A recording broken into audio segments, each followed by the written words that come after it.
Sou o carteiro Hermes e falarei tudo o que você precisa para gabaritar as questões sobre os aspectos físicos do Brasil e meio ambiente no Brasil.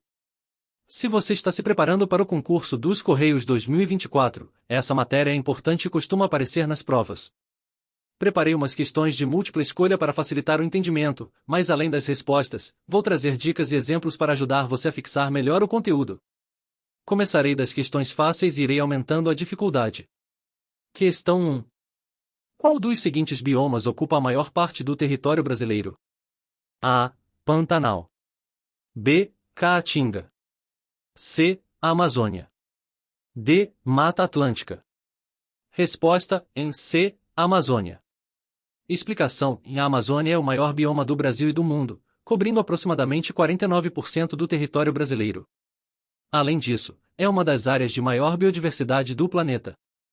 Para lembrar disso, pense na palavra imenso ao lado de Amazônia, o que já nos remete à sua grandeza territorial.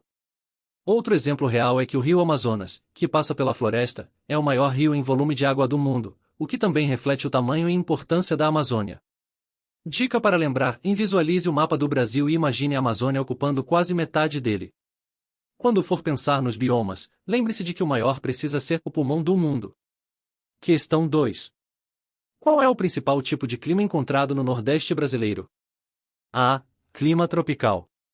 B. Clima semiárido. C. Clima equatorial.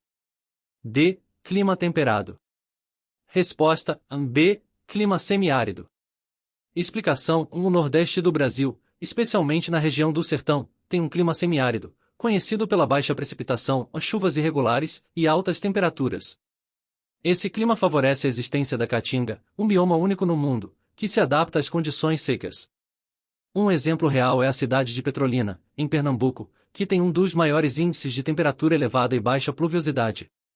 Dica para lembrar: quando pensar no Nordeste e Sertão, imagine o sol forte e pouca chuva, uma característica marcante do clima semiárido. Questão 3. Qual rio é o mais extenso exclusivamente dentro do território brasileiro? A. Rio São Francisco. B. Rio Amazonas. C. Rio Paraná. D. Rio Tocantins. Resposta em A. Rio São Francisco. Explicação: o Rio São Francisco é o maior rio que corre apenas dentro do território brasileiro, sendo fundamental para o abastecimento de água e irrigação no sertão nordestino. Ele passa por 5 estados e é conhecido como Velho Chico. Um fato interessante é que suas águas são usadas para irrigação em várias regiões, o que ajuda a agricultura local. Isso demonstra sua importância econômica e social. Dica para lembrar: o Velho Chico é 100% brasileiro. Pense nesse nome carinhoso, e vai ficar mais fácil associar ao Rio São Francisco. Questão 4. Qual das seguintes formas de relevo é mais encontrada na região sul do Brasil? A. Planícies. B. Depressões. C. Planaltos. D. Montanhas. Resposta em C. Planaltos. Explicação: a região sul do Brasil é caracterizada principalmente pelos planaltos, como o Planalto Meridional. Essa forma de relevo tem grande importância agrícola, com o solo sendo fértil e propício para plantações, especialmente de soja e trigo. Um exemplo real é a Serra Geral, que marca o relevo do sul com formações de planalto. Dica para lembrar: o sul do Brasil tem muitos planaltos, pense em terrenos mais elevados e férteis. O S de sul pode te ajudar a lembrar do S de serra, já que várias serras estão associadas aos planaltos na região. Questão 5. O Brasil é um país de grande diversidade climática. Um dos fatores que mais influencia a variação de clima no território brasileiro é A. A latitude. B. A vegetação. C. A ação antrópica. D. A densidade demográfica. Resposta em A. A latitude. Explicação: o Brasil é cortado pela linha do Equador, e a latitude é um dos fatores mais determinantes para a variação de clima no país. Quanto mais próximo ao Equador, mais quente o clima, enquanto nas regiões mais ao sul, as temperaturas tendem a ser mais amenas. Por exemplo, cidades como Porto Alegre, que ficam mais ao sul, têm temperaturas mais baixas em comparação a Manaus, que está praticamente na linha do Equador. Esse fenômeno se explica pela incidência solar, que varia conforme a posição em relação ao Equador. Exemplo real: em cidades como Curitiba têm estações do ano mais bem definidas, enquanto cidades no norte, como Belém, apresentam um clima quente durante praticamente o ano inteiro. Dica para lembrar: a latitude é fácil de entender se você visualizar o globo terrestre, e a linha do Equador é o meio do planeta.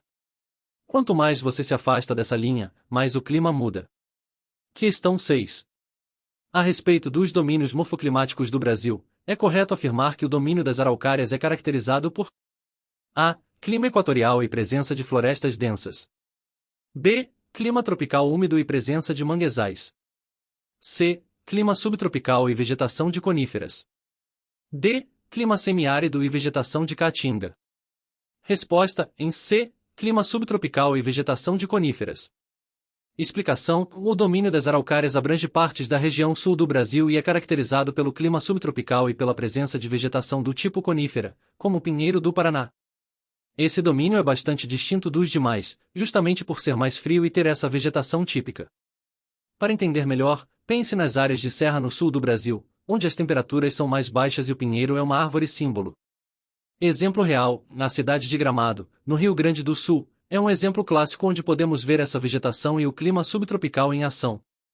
Quem visita Gramado sente as temperaturas mais amenas, principalmente no inverno, algo típico dessa região. Dica para lembrar: em araucárias igual pinheiros. Quando pensar no sul do Brasil, lembre-se dos pinheiros e do clima frio, característicos do domínio das araucárias. Questão 7. Entre os grandes rios brasileiros, o rio Tocantins destaca-se por a. Ser o maior afluente do rio São Francisco. B. Ter sua nascente na Serra do Espinhaço. C. Ser um importante rio da Bacia Hidrográfica do Norte, com várias hidrelétricas. D. Ser o maior rio inteiramente situado em território brasileiro. Resposta: em D. Ser o maior rio inteiramente situado em território brasileiro. Explicação: o rio Tocantins é o maior rio que corre inteiramente dentro do território brasileiro, com destaque para o seu papel econômico, como a geração de energia por meio de hidrelétricas. Ele percorre uma vasta área do Brasil central, e, diferente de outros rios maiores como o Amazonas, ele não sai do território nacional. Isso torna extremamente importante para o país, especialmente para o abastecimento de água e energia. Exemplo real: na usina hidrelétrica de Tucuruí, no rio Tocantins, é uma das maiores do mundo em capacidade de geração de energia. Dica para lembrar: em Tocantins é 100% brasileiro. Quando for pensar em grandes rios que não saem do Brasil, lembre-se do Tocantins como grande rio nacional. Questão 8. As planícies brasileiras são características marcantes de diversas regiões. Uma das mais conhecidas é a planície do Pantanal, que se destaca por a. Ser uma das maiores áreas inundáveis do planeta. B. Ter solo fértil utilizado amplamente para a agricultura. C. Apresentar vegetação densa e floresta tropical úmida. D. Localizar-se na região nordeste do Brasil. Exposta: em A. Ser uma das maiores áreas inundáveis do planeta. Explicação: o Pantanal é conhecido como a maior planície alagável do mundo. Ele se localiza principalmente nos estados do Mato Grosso e Mato Grosso do Sul e tem um papel essencial na biodiversidade, abrigando milhares de espécies de animais e plantas. Questão 9. O Cerrado é um dos biomas mais característicos do Brasil Central. Qual das seguintes características é típica do bioma Cerrado? A. Clima semiárido com alta taxa de salinidade nos solos. B. Vegetação formada por arbustos e árvores retorcidas, adaptadas ao fogo. C. Presença de grandes áreas de floresta densa e úmida. D. Alta altitude, com temperaturas médias anuais inferiores a 15 graus Celsius. Resposta: em B. Vegetação formada por arbustos e árvores retorcidas, adaptadas ao fogo. Explicação: o Cerrado é o segundo maior bioma do Brasil e se destaca por sua vegetação característica, composta por árvores de troncos retorcidos e arbustos adaptados ao fogo. Essas plantas têm cascas grossas, raízes profundas e são bastante resistentes às queimadas naturais que ocorrem na região. Além disso, o Cerrado abriga uma biodiversidade riquíssima, sendo conhecido como a Caixa d'Água do Brasil, por abrigar nascentes de grandes bacias hidrográficas, como a do Rio São Francisco. Exemplo real: em Brasília, no coração do Cerrado, é comum observar a vegetação típica desse bioma em parques e áreas de preservação, com destaque para as árvores de tronco grosso e folhas pequenas. Dica para lembrar: pense no Cerrado como uma vegetação forte, que resiste ao fogo. As árvores retorcidas e os arbustos são uma característica marcante desse bioma. Questão 10.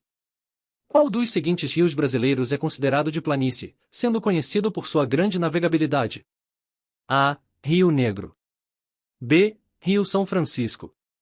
C. Rio Parnaíba. D. Rio Amazonas. Resposta: em D. Rio Amazonas. Explicação: o Rio Amazonas é o maior rio do mundo em volume de água e um dos mais extensos. Ele corre por uma vasta planície, o que o torna altamente navegável por grandes embarcações ao longo de milhares de quilômetros. Sua importância para o Brasil e o mundo é enorme, já que ele drena uma das maiores áreas de floresta tropical do planeta e é uma rota essencial para o transporte de mercadorias e pessoas na região norte. Exemplo real: na cidade de Manaus, no estado do Amazonas, é um grande centro econômico e portuário que se beneficia diretamente da navegabilidade do rio Amazonas.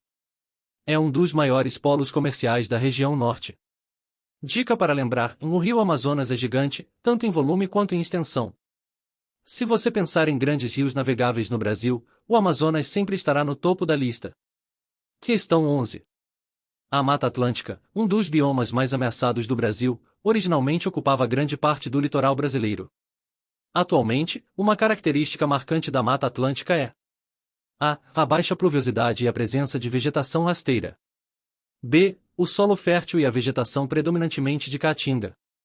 C. A biodiversidade rica, apesar da intensa devastação ao longo dos séculos. D. A presença de grandes desertos localizados próximos ao litoral. Resposta: em C. A biodiversidade rica, apesar da intensa devastação ao longo dos séculos. Explicação: a Mata Atlântica é um dos biomas mais ricos em biodiversidade no mundo, mas também é um dos mais devastados. Atualmente, restam apenas fragmentos do que um dia foi uma vasta floresta que se estendia ao longo da costa brasileira. Mesmo assim, essa mata ainda abriga espécies endêmicas de plantas e animais, como o mico-leão-dourado e a peroba rosa, que são encontrados apenas nesse bioma. A devastação ocorreu principalmente devido à urbanização e à agricultura. Exemplo real: o Parque Nacional da Tijuca, no Rio de Janeiro, é uma das áreas de Mata Atlântica preservada em meio a uma das maiores cidades do Brasil. Ele é um exemplo de como a floresta ainda resiste, mesmo com a urbanização ao redor. Dica para lembrar: a Mata Atlântica é conhecida por ser desaparecida. Apesar de toda a destruição, ela ainda tem uma biodiversidade muito rica. Pense nela como uma floresta de resistência, cercada por cidades e atividade humana. Questão 12. O clima tropical é encontrado em grande parte do Brasil. Qual das alternativas abaixo é uma característica típica do clima tropical? A. Chuvas bem distribuídas ao longo do ano e temperaturas amenas. B. Estações bem definidas, com inverno rigoroso e verão seco. C. Elevadas temperaturas durante todo o ano e uma estação chuvosa e outra seca. D. Temperaturas baixas no inverno e alta umidade durante o verão. Resposta: em C. Elevadas temperaturas durante todo o ano e uma estação chuvosa e outra seca. Explicação: o clima tropical é predominante em várias regiões do Brasil, como o centro-oeste e partes do sudeste. Ele é caracterizado por temperaturas altas o ano inteiro, mas com duas estações bem definidas, uma estação seca e outra chuvosa. Durante a estação seca, as temperaturas continuam altas, mas há pouca ou nenhuma chuva. Na estação chuvosa, as precipitações aumentam significativamente, principalmente no verão. Exemplo real: na cidade de Goiânia, no estado de Goiás, é um exemplo clássico de clima tropical, com verões chuvosos e invernos secos, mas sempre com temperaturas altas. Dica para lembrar: no clima tropical, o calor está sempre presente, e as chuvas chegam na época certa. Para fixar, pense em verão chuvoso, inverno seco como uma regra geral. Incentivo final do carteiro Hermes. Olha, pessoal, estamos avançando bem com essas questões. Agora é só continuar praticando e lembrar de revisar sempre que possível. Não se esqueçam das apostilas com questões comentadas a partir de R$5, o link está na descrição do vídeo. Elas são uma ótima ferramenta para quem quer fixar o conteúdo e chegar na prova com segurança. Vamos em frente, com força e dedicação, que a aprovação está logo ali na esquina.